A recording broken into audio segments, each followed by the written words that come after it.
네, 오늘 하나님 말씀은 시편 46편 1절로 11절까지의 말씀입니다. 시편 46편 1절로 11절까지의 말씀.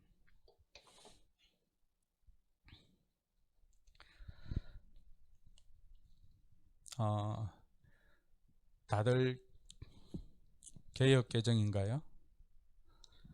예, 여러분들은 집에서 개역 개정 읽으시고 이 자리에 오신 분들은 새 번역을 읽도록 하겠습니다. 같이 읽습니다.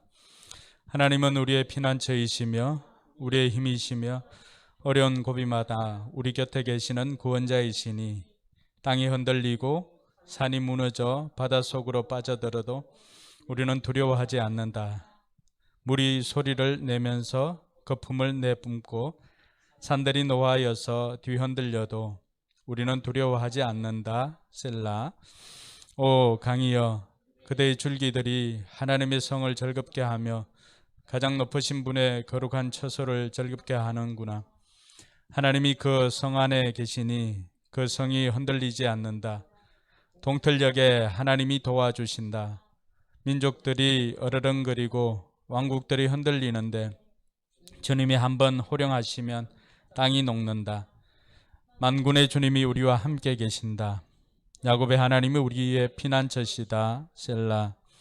땅을 황부지로 만드신 주님의 놀라운 능력을 와서 보아라. 땅끝까지 전쟁을 거치게 하시고 활을 부러뜨리고 창을 꺾고 방패를 불사르신다. 너희는 잠깐 손을 멈추고 내가 하나님인 줄 알아라. 내가 문 나라로부터 높임을 받는다. 내가 이 땅에서 높임을 받는다. 만군의 주님이 우리와 함께 계신다. 야곱의 하나님이 우리의 피난처시다. 셀라. 네, 아멘. 네, 집에서 예배 드리는 분들은 혼자 드리는 분들은 홀로 스스로를 축복해 주시고 다 함께 드리는 가족들 그렇게 인사했으면 좋겠습니다. 하나님이 우리와 함께 하십니다.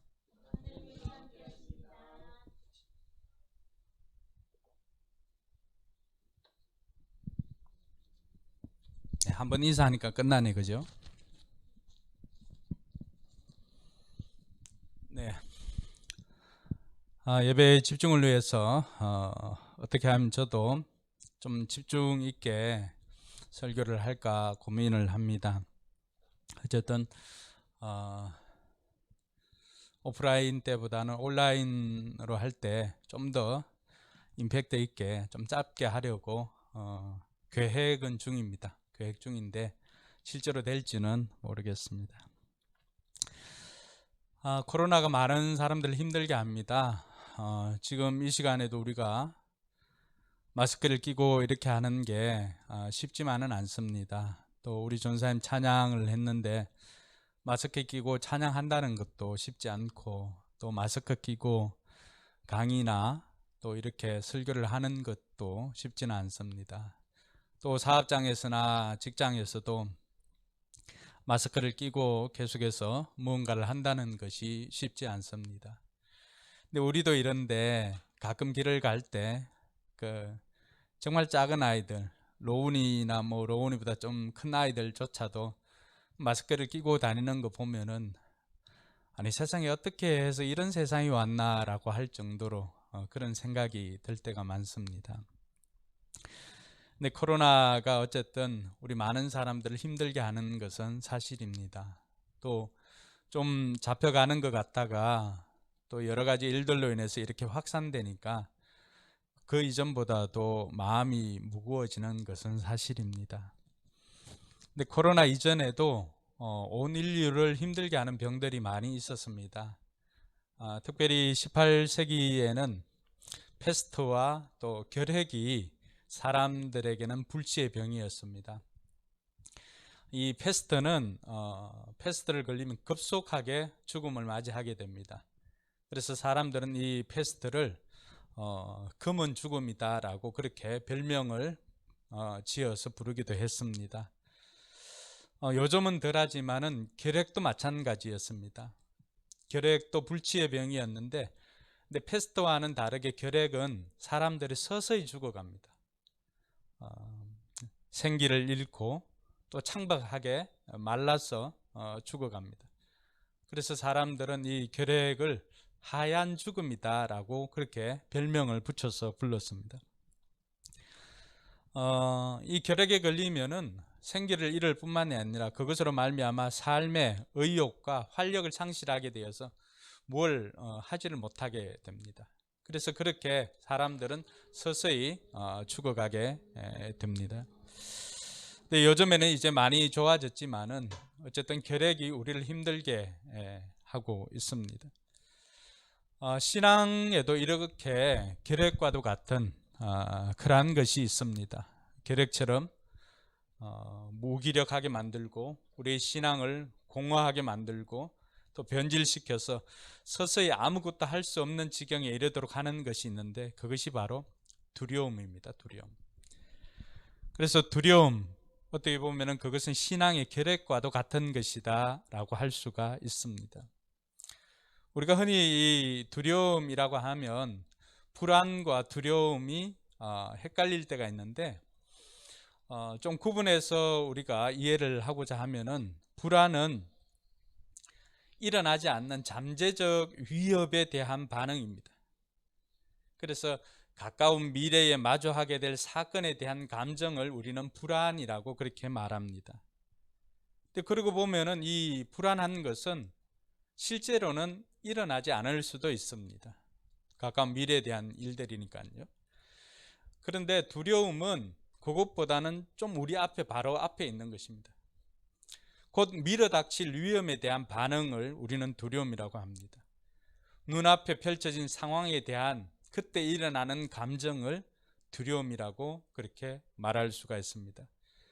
그러니까 불안이라고 하는 것은 조금 뒤에 있지만 이 두려움은 바로 앞에 있기 때문에 어떻게 보면 대처할 여유조차도 없는 그런 상황.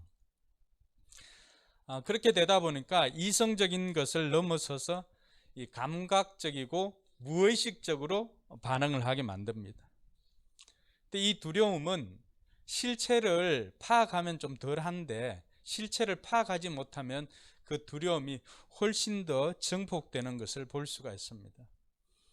이 두려움을 관장하는 것이 이 머리에서는 뇌 깊숙이 있는 편도체에서 이 두려움의 정서를 관장을 합니다.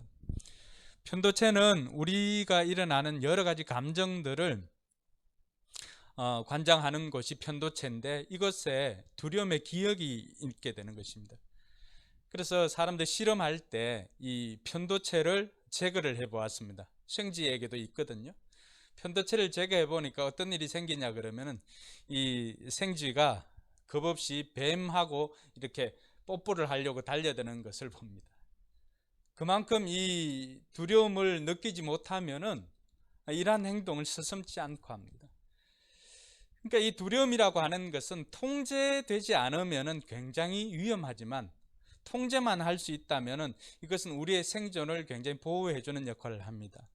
흔히 우리가 아이들의 이제 뭐 불이나 이런 거 할 때 불 이렇게 할 때 그 아이가 두려움을 느끼지 못하도록 그 두려움을 통제할 수 있도록 하기 위해서 어떻게 합니까? 어릴 때는 뜨거운 것에 이렇게 손을 대어서 이렇게 느끼게도 해보고 합니다. 그래서 어느 정도 이렇게 뜨겁거나 아니면은 붉은 빛을 띠고 하면은 가까이 다가가지 못하도록 합니다. 그것은 우리로 하여금 두렵게 만들어서 그 두려움을 통제할 수 있는 범위 안에 이렇게 두게 되는 거죠. 그러니까 우리 생존에 굉장히 도움이 됩니다. 그러니까 하나님에 대해서도 마찬가지입니다. 이스라엘 백성들이 하나님 앞에 나올 때 거룩함으로 무장하지 못하면, 거룩함으로 단장하지 못하면 구약에서는 죽음을 당했죠. 그래서 하나님께서 이스라엘 백성들이 두려워하니까 그 두려움을 통제하기 위해서 주신 것이 그 두려운 마음이 하나님을 예배하는 경외하는 마음으로 주셨던 것입니다. 그래서 그 경외하는 마음을 가지고 있을 때는 어느 정도 그러한 두려운 감정들을 통제하게 되고 그 통제함으로 말미암아서 하나님 앞에 우리가 예배를 드릴 수가 있고 그 하나님을 두려운 존재로 또 그렇지만 하나님을 존경하고 공경하는 존재로 우리가 높이는 그런 역할을 할 수가 있는 것입니다. 근데 이러한 두려움은 왜 생기는 걸까? 왜 생기는 걸까? 이 두려움은 우리가 부정적인 경험을 통해서 학습되어집니다. 어느 날 밤중에 어떤 소리가 쿵 하고 났는데 그 실체를 모를 때 갑자기 어떤 두려움이 엄습해 오는 것. 때로는 그러한 위기 상황에 이렇게 직면했는데 나를 도와줄 리가 없다라고 하는 것을 알 때 우리는 두려움을 느낍니다. 그래서 이런 두려움의 증상이 한 5가지가 되는데, 하나는 내가 없어지는 듯한 느낌, 소멸. 또 하나는 어떤 절단되어지는, 신체 일부가 절단되어지는 그러한 느낌을 가질 때도 있습니다. 또 어떤 경우에는 상실, 특별히 나에게 주어진 자유를 잃어버리는 상실일 때 이러한 것들을 두려움을 느낄 때가 있습니다. 또 어떤 경우에는 분리되는 듯한 이런 느낌을 받을 수가 있고, 마지막으로는 내 자아가 죽을 것 같은 자아의 죽음을 느낄 때도 있습니다. 그래서 이런 두려움들이 왜 사람들이 하얀 죽음이라고, 서서히 죽어가는 신앙의 결핵이라고까지 표현을 했을까? 우리가 이 두려움을 느끼게 되면은 우리의 뇌와 신체가 방전이 됩니다. 방전된다라고 하는 것은 어떤 느낌일까요? 우리가 차가 배터리가 방전되면 어떻게 됩니까? 뭐 시동을 걸려고 해도 아무리 애를 써도 차를 움직일 수가 없습니다. 그러니까 사용할 수 있는 에너지가 없이 굉장히 무기력하게 되는 거잖아요. 이 두려움이 우리를 그렇게 만듭니다. 의욕 상실을 가져오고요, 극도의 피로감을 느끼게 하고, 그렇기 때문에 더 이상 뭘 어떻게 할 수 없을 정도로 내 몸에 또 내 마음의 에너지를 다 잃어버리게 만듭니다. 심지어 사람들은 두려움을 느끼지 못하면 그것 때문에 더 두려워하는 경우도 있습니다. 그래서 그만큼 이 두려움이라고 하는 것은 우리가 뗄래야 뗄 수 없는 그러한 감정적인 요소라고 할 수가 있습니다. 이 톨스토이 책에 보면은 지옥 무너지다 그리고 다시 일어서다라고 하는 그 톨스토이의 단편집에 보면은 예수님의 십자가와 부활로 지옥이 무너지자 사단들이 급하게 모입니다. 그래서 급하게 회의를 합니다. 어떻게 하면은 지옥을 다시 이렇게 세울 수 있을까? 여러 가지 이 아이디어를 받습니다. 그렇게 해서 아이디어를 받았는데 그 중에 2가지를 채택을 합니다. 하나는 그리스도인들에게 자기만 옳다는 독선을 심어줘서 연합을 깨뜨리는 것입니다. 그러니까 이런 일들이 요즘에도 비일비재하게 일어나고 있지 않습니까? 또 하나는 하나님에 대한 의심을 심어줘서 확신을 깨뜨리는 것입니다. 그러니까 이러한 연합을 깨뜨리고 확신을 깨뜨리다 보니까 그것으로 인해서 그리스도인들은 문제와 고난 앞에서 두려워하는 것입니다. 두려워하는 것. 그렇게 하다 보니까 천국은 붕괴되어지고 지옥이 다시 재건될 것이라고 하는 생각을 이 사단이 하게 되었던 것입니다. 그만큼 이 두려움은 우리 신앙에 있어서 결핵처럼 우리를 서서히 죽게 만들어가는 역할을 하는 것이 이 두려움입니다. 그러니까 하나님께서도 이 구약 성경에서 우리가 두려워하는 것을 막기 위해서 두려워하지 말라라고 하는 그 말씀을 구약 성경에서는 366번을 주었죠. 어떤 사람은 해석할 때 매일매일 두려워하지 말고 그 두려워하지 않는 것조차도 두려워하지 말라라고 하면서 366번이나 그렇게 말씀해 주셨다고 하는데, 그만큼 우리 신앙에 있어서 적이 되는 것이 두려움입니다. 그런데 오늘 우리가 읽었던 이 본문에서는 이 두려움을 이긴 존재들이 나옵니다. 그러니까 이들을 보면은 이들은 오늘 2절 3절에 보니까 우리는 두려워하지 않는다. 어떤 상황이에요? 땅이 흔들리고 산이 무너지고 바닷속으로 빠져들어도 충분히 두려워할 상황이잖아요. 그죠? 그런데 이들은 우리는 두려워하지 않는다고 이야기를 합니다. 3절에 보니까 물이 소리를 내면서 거품을 내뿜고 산들이 노하여서 뒤흔들려도 우리는 두려워하지 않는다라고 고백합니다.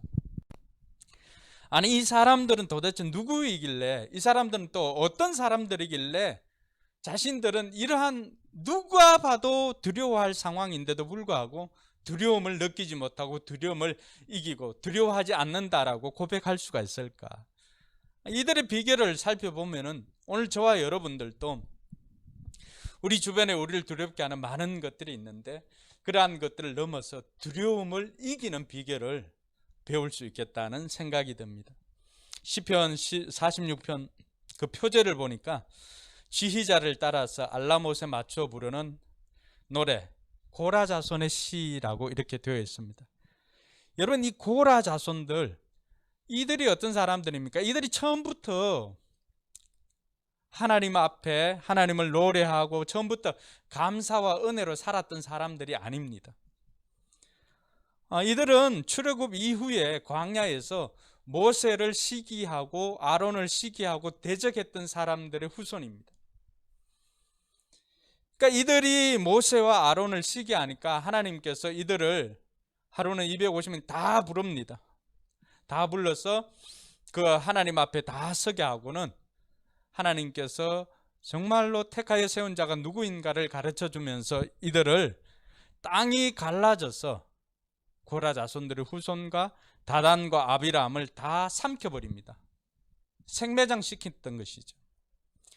고라에게 속한 모든 사람과 재물을 삼킴에 산채로 서울로 내려갔고 땅이 덮어버렸다라고 민수기에서 기록을 하고 있습니다. 여러분, 그러니까 이들은 어떤 사람들입니까? 재앙을 당한 가문이라고 하는 그 부끄러운 흔적을 가지고 살아가는 사람입니다. 그때 대부분의 이 고라 자손들의 후손들이 다 죽었지만은 남아있는 고라 자손들이 있었습니다. 여러분, 남아있는 고라 자손들의 그 마음과 그들의 삶은 어떻게 되었을까요? 늘 그들 마음속에는 우리는 하나님께서 세운 사람들에게 대항해서 재앙을 받은 민족이다, 재앙을 받은 족속이다, 이러한 부끄러운 가문이다라고 하는 것을 느끼고 살았던 사람들 아니겠습니까? 그런데 이들에게 하나님께서 긍휼을 베풀어 주셔서 성막에서 물을 깃고 또 장작을 준비하는 일을 하나님께서는 계속 할 수 있도록 해 주었습니다.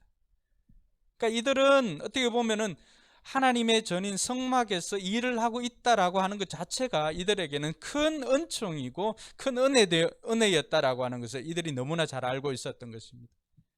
그래서 하나님에 대한 그들의 감격은 다른 어떤 사람들보다도 깊고 그리고 두껍다라고 하는 것을 우리가 알 수가 있습니다. 오늘 그 감격이 확신이 되어서 불렀던 노래가 저와 여러분들이 읽었던 이 시편 46편의 노래이기도 합니다. 이들의 노래 내용을 보면은 다윗의 노래와 거의 유사하지 않습니까?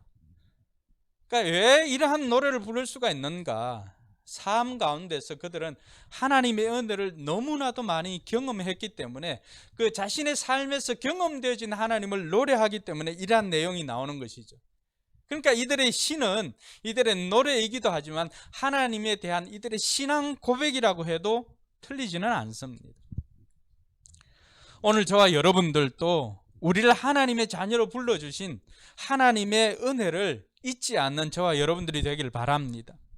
그러니까 고라 자손들이 하나님 앞에 나와서 찬양할 수가 있고 고라 자손들이 하나님의 성전에서 섬길 수 있는 것은 하나님께서 은혜를 베풀어 주시지 않았다면 누릴 수 없는 은총들 아닙니까? 그러니까 그 감격이 얼마나 크겠습니까? 그 감격이 세상에 있는 첫날보다도 하나님 전에서 문지기로 있는 것이 더 좋다라고 고백을 할 정도로 이들의 삶은 그런 은혜와 감사의 연속이었던 것입니다. 저와 여러분들도 우리가 하나님의 자녀로 오늘 하나님 앞에 나와서 온라인이든 오프라인이든 예배할 수 있다는 것 자체가 얼마나 큰 은혜요, 감사요, 감격인 줄 아는 저와 여러분들이 되길 주님의 이름으로 축원합니다. 우리가 이렇게 예배하기까지 많은 이들의 희생이 있었던 것이죠. 무엇보다도 우리가 하나님의 자녀가 되는 데는 예수 그리스도의 희생이 아니고서는 우리가 어떻게 하나님의 자녀가 될 수가 있겠습니까? 예수님의 희생뿐만이 아니라 누군가 우리를 위해서 기도해 주신 그 기도로 말미암아 오늘 저와 여러분들이 하나님의 자녀가 되어 있는 것입니다. 그러한 것들을 생각할 때 우리가 이 시간 드리는 이 예배야말로 고라 자손들이 그 감격에 불렀던 노래처럼 사모함으로 그리고 감사함으로 드리는 예배가 될 수 있기를 주님의 이름으로 축원합니다. 그럼 이들은 어떻게 해서 그 두려움을 이길 수가 있었을까? 먼저 우리가 생각해 볼 수 있는 것은 두려움이 왔을 때 먼저 이성적으로 판단하는 것이 필요합니다. 여러분, 요즘 보니까 너무나 상식이 무시되는 세상에 우리가 살아가고 있습니다. 그래서 이 두려움이라고 하는 것은 무의식적인 감정의 영역에서 생기는 것이기 때문에 이성적인 판단의 영역으로 이동하는 것이 필요합니다.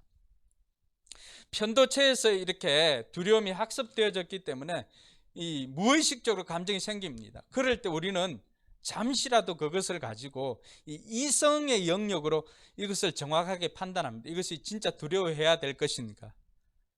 그렇게 될 때 우리 뇌에서는 이 편도체에서 전두엽으로 이렇게 이동이 됩니다. 전두엽에서는 이러한 것들을 판단할 수 있는 기능이 전두엽에 있습니다. 그러니까 요즘 상식이 무너진 세상에 살고 있기 때문에 저와 여러분들이 어떤 일을 당할 때 무엇보다도 먼저는 상식적인 판단이 필요합니다. 왜냐하니까 하나님께서는 우리에게 주신 일반 계시도 하나님께서 사용하시기 때문에 그렇습니다. 그러고 난 다음에 우리가 오늘 이 고라 자손들처럼 이 일들을, 이 두려움을 어떻게 이길 것인가?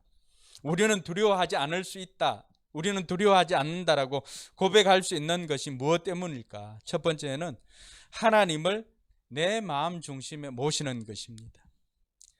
자, 오늘 5절에 보니까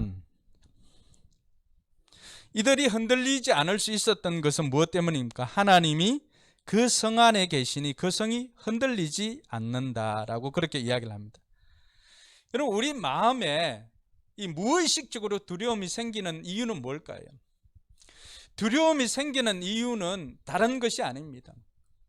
오늘 이들이 두려워하지 않는다라고 고백하면서 1절과 7절과 11절과 계속해서 반복하고 있는 것은 하나님은 우리의 피난처이십니다라고 고백하면서도 강조하고 있는 것은 무엇입니까? 우리 곁에 하나님이 계십니다. 하나님이 우리와 함께 하십니다 라고 하는 고백을 합니다. 그러니까 두려움이라고 하는 감정은 하나님의 부재이면은, 우리 마음이 하나님의 부재이면 두려움이 생기는 거예요. 반대로 두려움이 하나님의 부재라고 한다면 담대함은 뭘까요? 하나님의 임재입니다. 할렐루야. 오늘 이 고라 자손들이 우리는 두려워하지 않는다라고 고백했던 근거가 뭡니까? 성막에 일하면서 이들이 경험했던 것은 우리 곁에, 우리 성막에 하나님이 계시니까 성이 요동하지 않는구나라고 하는 것을 깨달아 알았던 것이죠. 그러니까 우리 심중에도, 우리 마음에도 하나님이 우리 마음 중심에 계시면은 우리는 두려워하지 않을 수가 있는 것입니다. 할렐루야. 그래서 이 일을 위해서 하나님께서 우리에게 가르쳐 주신 것이 무엇입니까? 요한복음 1장 12절에 뭐라고 되어 있습니까? 영접하는 자, 곧 그 이름을 믿는 사람들에게는 뭘 한다고요? 하나님의 자녀가 되는 특권을 주셨다라고 이야기를 합니다. 우리가 하나님을 우리 마음속에 모시면은 하나님께서 오늘 성 안에 계실 때 성이 흔들리지 않는 것처럼 하나님이 우리 마음 중심에 계시면은 우리도 흔들리지 않을 수가 있다는 것입니다. 두려움으로 흔들리지 않을 수가 있다는 것입니다. 할렐루야. 사랑하는 성도 여러분, 디모데후서 1장 7절을 보니까 하나님께서 우리에게 주시는 것은 두려워하는 마음이 아니라고 말합니다. 그럼 하나님께서 우리에게 주시는 것은 두려워하는 마음이 아니라 뭐라고 말합니까? 능력과 사랑과 절제의 영을 주셨다라고 그렇게 말합니다. 우리가 두려워하지 않을 수 있는 것은 하나님을 우리 마음 중심에 모시면 하나님께서 그 중심에 계시기 때문에 우리는 흔들리지 않고 요동하지 않을 수가 있는 것입니다. 자, 그런데 여러분, 하나님의 부재가 믿는 사람에게 있을 수가 있나요? 오늘 두려움이 하나님의 부재라고 한다면은 믿음의 성도들에게 언제 하나님의 부재가 있습니까? 하나님께서는 언제나 무소부재하시다고, 계시지 않는 곳이 없다고 했잖아요. 하나님의 영으로 언제나 우리와 함께 하신다고, 임마누엘 하시기 위해서 이 땅에 오셨다고 말합니다. 그런데 우리 자신이 하나님의 존재를 인정하지 않고 있을 때 내 마음속에 하나님의 부재가 이루어진다라고 하는 것입니다. 하나님이 계시지 않는 때는 없지만, 그러나 내 마음에 계시는 하나님을 내가 인정하지 않을 때, 그때는 내 마음속이 하나님의 부재의 현상이 나타나는 거죠. 그럴 때 내 마음속에 두려움이 생기는 것입니다. 뿐만 아니라 하나님의 부재가 생기는 것은 내가 하나님보다 더 의지하는 것이 있다면은 그것이 나에게 하나님이 되니까 그 순간 진짜 하나님은 어떻게 되는 거예요? 부재처럼 느껴지더라고 하는 것입니다. 그러므로 사랑하는 성도 여러분, 저와 여러분들은 얼마나 하나님을 하나님 되게 우리 마음속에 모시고 있는지 이 시간을 통해서 다시 한번 살펴볼 수 있기를 바랍니다. 우리가 하나님께서 우리 마음에 계실 때 우리는 담대함으로 무엇이든지 할 수 있는 능력이 생기는 것입니다. 할렐루야. 그래서 이 두려움이라고 하는 것은 하나님의 부재로 느껴지니까 생기는 것이기에 저와 여러분들이 항상 우리와 함께 하시는 하나님을 우리 마음속에 모시고 나아가는 저와 여러분들 되기를 주님의 이름으로 축원합니다. 두 번째로 살펴볼 것은 우리와 함께 하시는 그 하나님 앞에 도움을 요청하는 것입니다. 오늘 5절에 보니까 하나님이 그 성 안에 계시니 그 성이 흔들리지 않는다. 동틀녘에 하나님이 도와주신다라고 이야기를 합니다. 우리 개역 개정에는 뭐라고 나와 있습니까? 새벽에 하나님이 도우시리로다. 할렐루야. 여러분, 우리가 환난 중에 있을 때, 우리가 이런 두려움이나 이런 상황 가운데 있을 때, 우리가 지난 금요일 아침인가요? 새벽에도 살펴봤던 것이 무엇입니까? 내가 환난 중에 여호와께 아뢰면 나의 하나님께 아뢰었더니 하나님께서 그가 그의 성전에서 내 소리를 들으시며 나의 부르짖음에 그의 귀에 들렸도다라고 말하고 있습니다. 두려운 마음이 우리를 장악하려고 할 때 그 순간에 우리가 해야 되는 것은 먼저 하나님을 내 중심에 모실 뿐만 아니라 그 하나님 앞에 도움을 요청하는 것입니다. 하나님 도와주십시오. 오늘 이 고라 자손들은 그러한 것들을 너무나 많이 경험을 했기 때문에 저와 여러분들에게 그 하나님의 능력을 경험해 보라고 요청을 하고 있습니다. 6절에 보니까 하나님은 어떠신 분입니까? 민족들이나 왕국이 으르렁거리고 흔들려도 주님 한번 말씀하시면, 주님 한번 명령하시면 어떻게 됩니까? 땅이 녹아내립니다. 신약시대 예수님께서 거친 파도를 향하여서 어떻게 했습니까? 파도여 잠잠하라고 하니까 그 거친 파도로 인해서 두려워하는 제자들, 그 제자들이 두려워할 때도 파도를 향해서 잠잠하라고 하니까 파도가 잠잠해집니다. 주님 한 번만 말씀하시면은 이 우주 만물이 하나님의 명령에 순종하는 줄 믿으시기 바랍니다. 그러므로 저와 여러분들이 어려움 가운데 있을 때는 이렇게 우리를 도와주시는 하나님 앞에 도움을 요청하는 것입니다. 많은 사람들이 그렇게 알고 있으면서도 정작 어려운 상황 가운데서는 사람을 의지하기는 쉬워도 하나님 앞에 기도하기는 쉽지 않다라고 하는 것입니다. 8절에 보니까 땅을 황무지로 만드신 주님의 놀라운 능력을 와서 보아라. 9절은요, 땅끝까지 전쟁을 그치게 하시고 활을 부러뜨리고 창을 꺾고 방패를 불사르시는 하나님을 만나보라고 이야기를 하고 있습니다.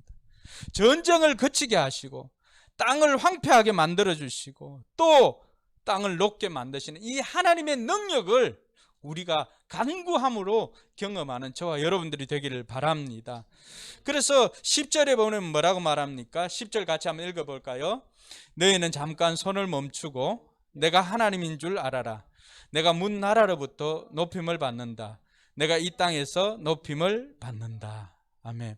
여러분, 하나님께서 우리에게 기대하는 것이 무엇입니까?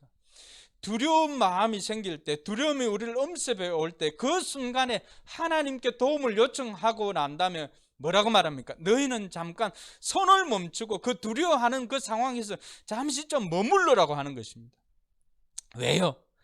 그 순간에 머물면서 내가 너희의 하나님인 것을 보아라라고 말씀하고 계십니다. 너희는 가만히 있어 내가 하나님됨을 알지어다. 우리의 하나님이 어떤 분인지를 경험해 보라고 하는 것입니다. 여러분, 하나님이 어떤 분이십니까? 그 어느 누구도 할 수가 없었던 것을, 아무 힘도 할 수 없었던 것을, 블레셋 도시 가는 곳곳마다 그들을 파괴하고 그들을 심판했던 것은 누굽니까? 이스라엘 군사가 아니었습니다. 하나님의 법궤였습니다. 하나님의 법궤. 하나님의 법궤를 옮겨가는 곳곳마다 그곳에 재앙이 이르게 되었죠. 여러분, 이스라엘 백성들이 애굽에서 가나안으로 나올 때, 그 이스라엘 백성들이 애굽에서 나올 때 애굽을 심판하였던 10가지 재앙들은 다 이스라엘 그 애굽 민족이 믿었던 신들이었습니다. 그들을 심판하고 그들을 멸한 것은 누굽니까? 그 어느 누구도 아니고 하나님이었습니다. 그러니까 하나님께서 우리에게 기대하는 것은 너희는 가만히 있어 내가 하나님됨을 알지어다. 우리가 하나님을 하나님으로 모시고 그 하나님 앞에 도움을 요청하면 하나님께서는 자신의 하나님인 것을 저와 여러분들에게 보여주신다는 사실입니다. 할렐루야. 이 하나님을 경험하는 저와 여러분들 되길 바랍니다. 여러분, 온라인 새벽기도 어떤 기도 제목을 가지고 나오고 있습니까? 여러분의 능력으로 할 수 있으면 그것은 여러분 기도 제목이 아니지요. 내 힘으로 할 수 없었던 그 문제, 하나님만이 하실 수 있는 것, 우리를 두렵게 하고 우리를 어렵게 하고 우리를 힘들게 하는 그 문제를 가지고 내가 잠잠히 하나님 앞에 나아가서 하나님께 도움을 요청하고 우리는 잠잠히 기도하면서 하나님이 하나님 되심을 보는 저와 여러분들 되기를 주님의 이름으로 축원합니다. 마지막으로 살펴볼 것은 하나님이 우리와 함께 하는 것을 확신하는 것입니다. 여러분, 사단은 톨스토이 그 이야기에 있었던 것처럼 문제와 고난으로 말미암아서 우리의 확신과 이런 것들을 깨뜨려 버립니다. 근데 계속해서 오늘 고라 자손들이 우리에게 가르쳐 주는 것은 무엇입니까? 하나님이 우리 곁에 계시고 하나님이 우리와 함께 하신다는 것입니다. 1절에도 하나님은 우리의 피난처이시고 우리의 곁에 계시는 구원자이십니다. 고백을 합니다. 7절은 뭐라고 말합니까? 만군의 주님이 우리와 함께 계신다. 그래서 그 하나님은 우리의 피난처이시다. 11절은요, 만군의 주님이 우리와 함께 하신다. 야곱의 하나님이 우리의 피난처이시다. 그렇게 고백을 하고 있습니다.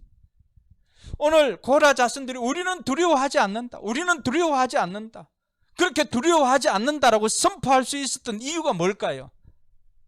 바로 이것입니다. 하나님이 우리와 함께 하신다는 그 확신이 이들 가운데 있었기 때문입니다. 할렐루야. 두려움이 우리의 신앙의 결핵이라고 한다면 믿음은 그 결핵을 이기는 치료제 될 줄 믿으시기 바랍니다. 그러므로 저와 여러분들이 오늘 이 하나님이 함께 하신다는, 우리와 함께 하신다는 이 확신을 가지고 나아갈 때 우리는 고라 자손들처럼 우리는 두려워하지 않는다라고 고백할 수가 있는 것입니다. 사랑하는 성도 여러분, 하나님의 임재와 동행을 확신하는 것이 그리스도인의 담대함입니다. 오늘 하나님의 부재가 우리에게 두려움을 주었다면 하나님의 임재는 우리로 하여금 담대하게 나아가는 우리의 믿음의 근거가 되는 줄 믿으시고, 이번 한 주간도 여러분의 문제를, 여러분에게 두려움을 주었던 그 문제를 하나님 앞에 아뢰고 새벽에 도우시는 하나님을 내일 새벽에도 다시금 하나님 앞에 나와서 만나는 저와 여러분들이 되기를 바랍니다. 그래서 이번 한 주간도 우리는 두려워하지 않는다 고백하며 믿음으로 사는 저와 여러분들이 되기를 주님의 이름으로 축원합니다.